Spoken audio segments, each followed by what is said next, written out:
Көңіл күйлерің қалай? Жақсы. Бүгін түгелсіздер ме? Иә.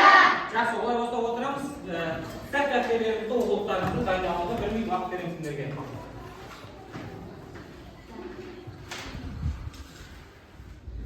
Жақсы, дайынсыздар ма? Иә. Сабаққа? Жақсы, олай болса бүгінгі күнге жағымды психологиялық ахуал тудыру үшін мен сіздерге барабан әдісін қолданатын боламын. Барабан әдісі қолдану барысында барабанды айналдырып, барабан қай жерге тоқтайды, сол бойынша көңіл күйін білдіремін. Бір-бірімізге түсінікті ғой, иә? Олай болса орнымыздан тұрамыз. Жақсы, дайынсыз ба? Иә. Олай болса мен барабанды айналдырамын.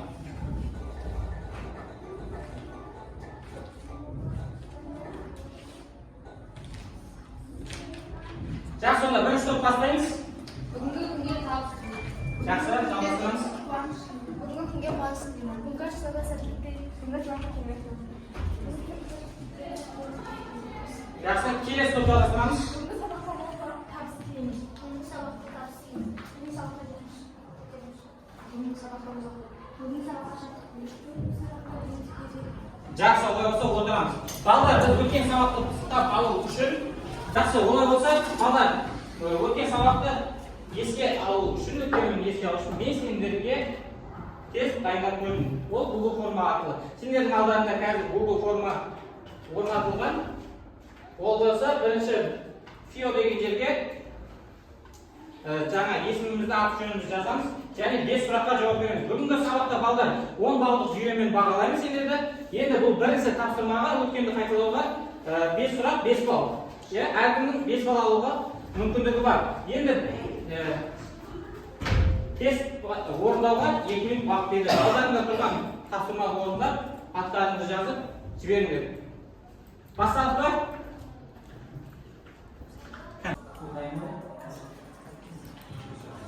Жақсы, бәріңіз жазып жатыр ма? Иә. Ашылмады ма сен? Орындар ма? Тез боламыз, тез.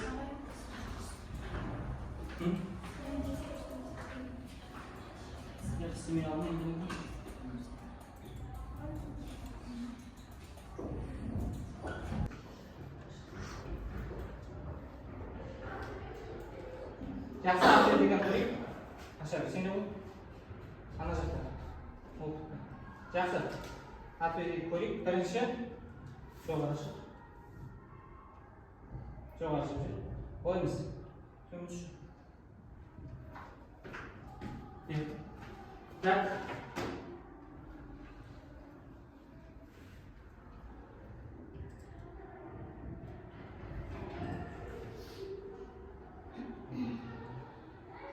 Бірінші оқушы Сымбат. Сымбат бізде 5 балдан 5 бал жинапты. Жарайсың, одан кейінгісі бізде екінші кім екен? Екінші Набиев Алишан. Набиев Алишан 5-тен 5 жинапты. Жақсы, жарайсыңдар. Келесі оқушы бізде кім екен? Қожабай Ұлдана 5-те 5. Молодец, жарайсың. Келесі кім? Мұратжан Алихан 5-те 5. Жақсы. Келесі кім екен? Ердәулет 5-те 5. Мүмкін болған 5 балдан 5 бал жинапты. Кім екен бұл? Оңғасына көстің. Мүмкін болған 5 балдан 3 бал жинапты. Келесі. Бізде бұл жерде кім екен? Сақпаевқа алыныз 5 балдан 4 бал жинапты. Жақсы, жарайсың. Бұдан да бірақ мықтырақ ойланып тез ойлауға тырыс. Келесі бізде Асылы. Асылы бізде қанша бал жинады? 5-те 5 жинады. Жарайсың. Жақсы, одан кейін бізде Темірбекова Диана 5-те 5. Жақсы, жарайсың, керемет. Келесі 10-шы Шегебаева Каусар 4 бал жинапты. Жақсы. Келесі бізде ең соңғысы Аяу. Жоқ, ең соңғысы Есентай Аяу бізде 5-те 5 жинапты. Келесі бізде Шегебай Каусар 5 балдан 4 бал жинапты. Жақсы, жарайсыңдар. Олай болса, мен бұл бізде сендерге берілген үй тапсырмасына берілген жеке тапсырмайды. Енді олай болса, топтық жұмысқа мен сендерге тапсырма дайындап келдім, топтық жұмыс.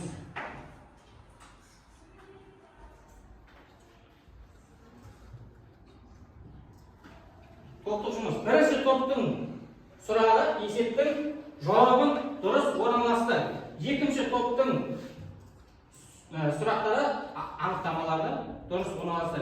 Енді осы анықтамаларды сендердің ноутбуктарында орналастырып, мен сендерге қазір плакат беремін. Сол плакат бойынша сызып, постерді экранға шығып, осы жерге шығып тақтаға нәтижені көрсетіп қорғайтын боламыз. Түсінікті ғой, иә?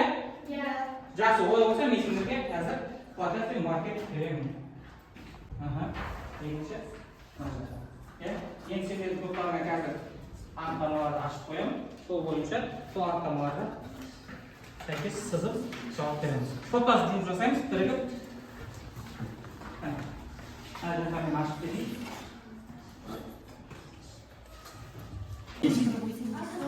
Сабақтың тапсырмасы 5 минут уақыт беріледі.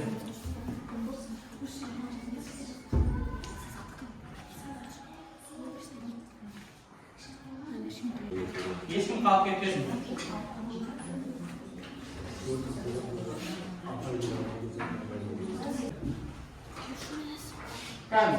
Сәйкесінше дұрыс орналастырамыз.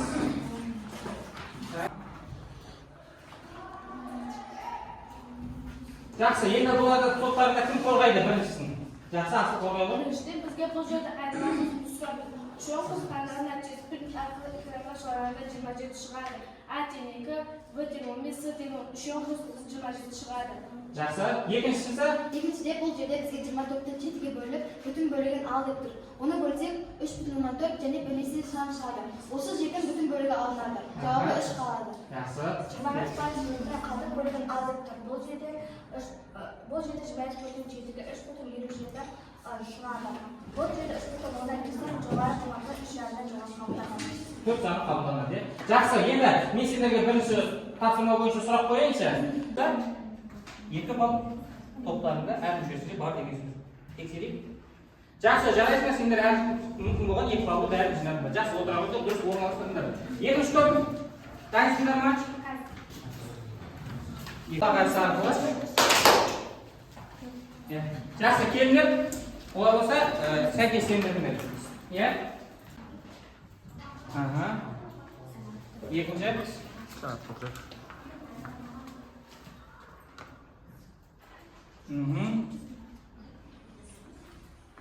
Жақсы.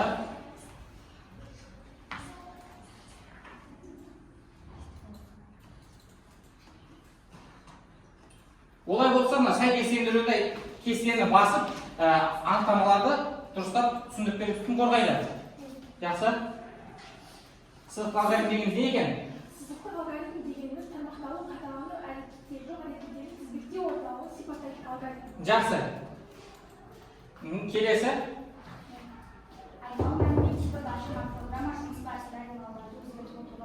Жақсы, жарайсың. Одан кейін программалау тілі дегеніміз не екен?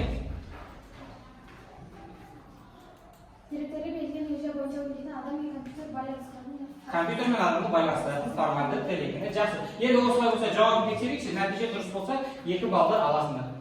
Жақсы, дұрыс орындадыңдар. Енді сендерге әр топтың мүшесіне 2 баллдан берілді. Жақсы, отыра қойыңдар орындарына.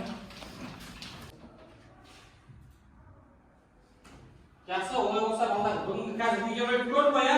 Иә. Олай болса осы видеоролик бойынша жаңа тақырыпты тағы да толық ашу үшін бірнеше сұрақтар бердім. Сол сұрақтарға көңіл назар аударса, ол ойланған арқылы болады. Кеттік.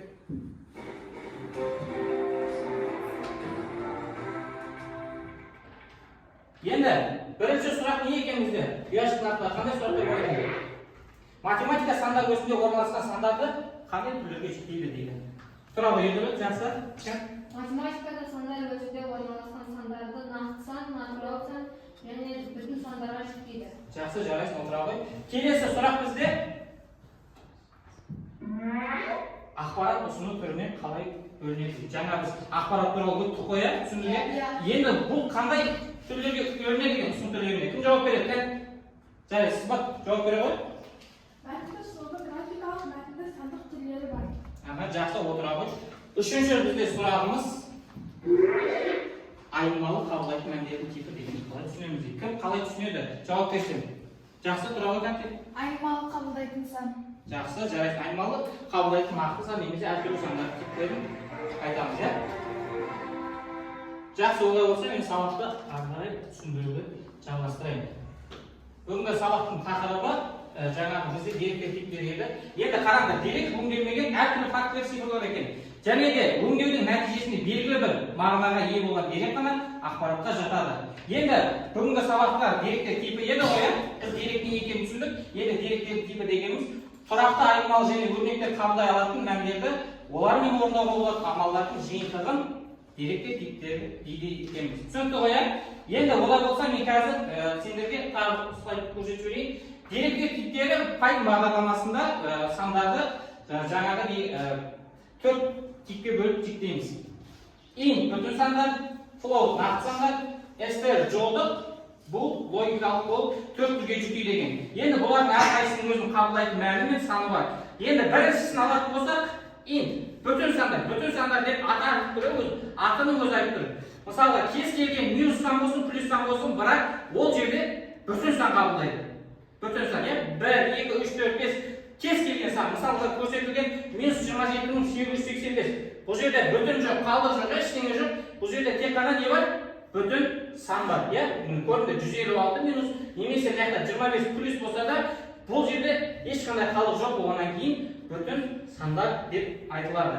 Екіншісі float нақты сандар деп қалдығы бар. Кез келген, мысалы берген 25.156 немесе ойдан құрастырайықшы, 5.15 басқа да 10.15 деген сияқты кез келген минус болсын, плюс болсын қалдығы бар сандар бұл жерге бізге нақты сандарға жатады. Түсінікті ғой?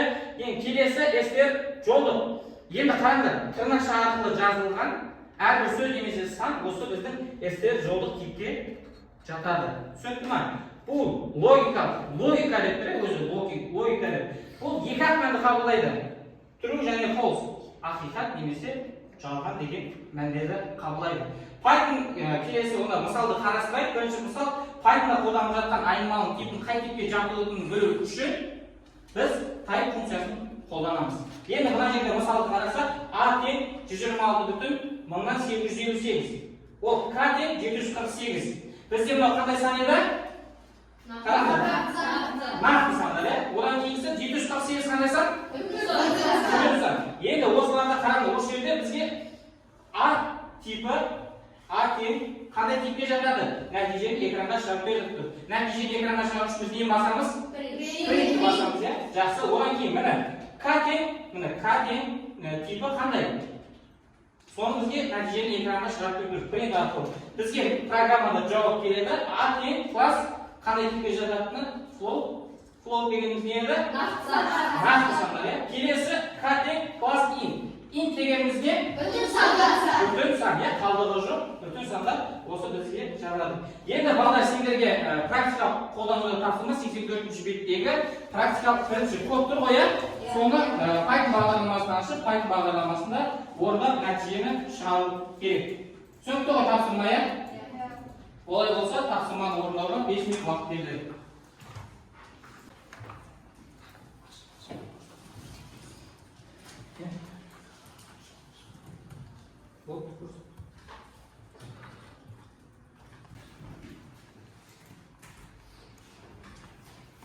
Бәрі дәрісті ғой жазбадыңыз ба? Иә. 36 секунд. Жақсы, жарайсың күнге ердәулетте 2 болды. Жақсы, нәтижені жақсы орындаған. Олай болса сен екінші практикалық жұмысты орындай берсең болады. Түсінікті ғой? Кім аяқтады? Болыңдар кірсес. Аяқтадың ба? Бұл сен өзің сан бердің ғой? Жақсы, бұл күнде де сымбатта да жауап жазылған. Жорабек сымбат 2 болды. Болды, аяқтадық па? Болды, уақыт аяқтадық. Нәтижені тексереміз. Кім? Шегірбай Гаухар, Гаухарда нәтиже шықты, Гаухарда 2 балл жазып қойсаш. Гаухарда 2 балл. Болды, аяқтаймыз, болды, балдар. Аяқтаймыз, бізде уақыт шектеулі, уақыт жеткіліксіз. Түсінікті ғой?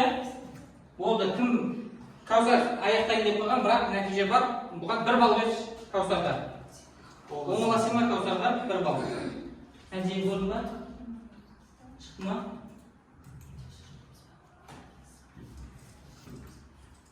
Ол қате кеткен. Кімге 1 балл асылға. Асылға 1 балл.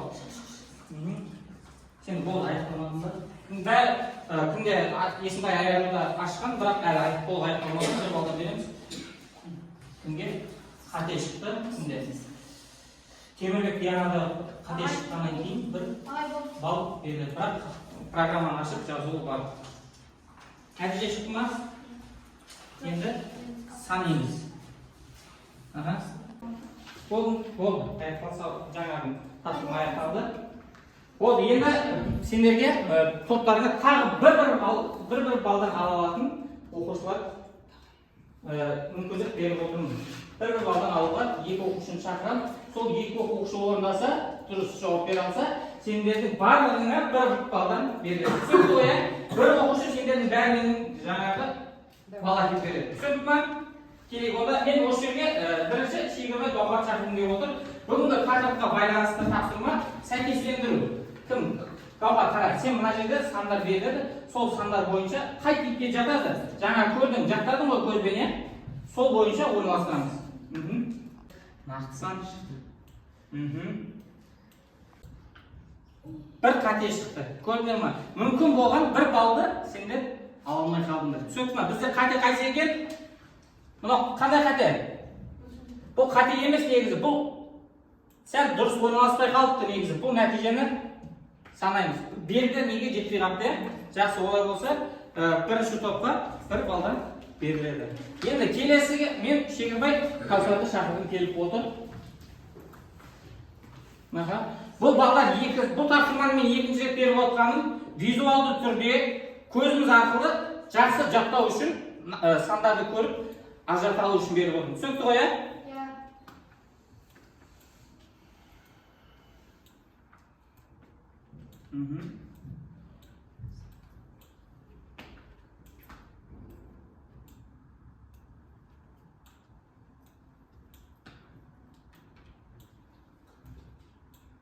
Енді нәтижені тексереміз.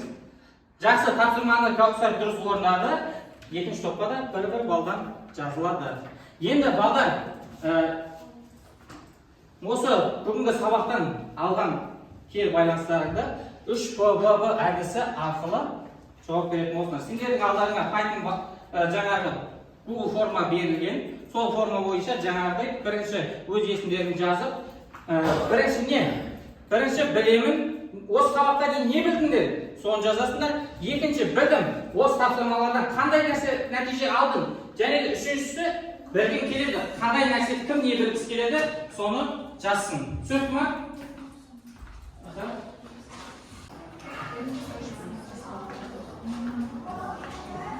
Бірінші топта Набиев Алишан. Әр тапсырмадан алынған балдары, ең соңғы балы қанша? 10 бал алды, жарайсың, жақсы, керемет. Одан кейін Қожабай Ұлдана бар тапсырмаларда максималды балдарды алып отқан 10 бал. Түсінікті? Келесі, Жорабек Сымбат 10 бал, Арунас 9 бал, бір қате жібергеннен кейін 9 бал, одан кейін Шегірбай Алихан 9, Арунас 8.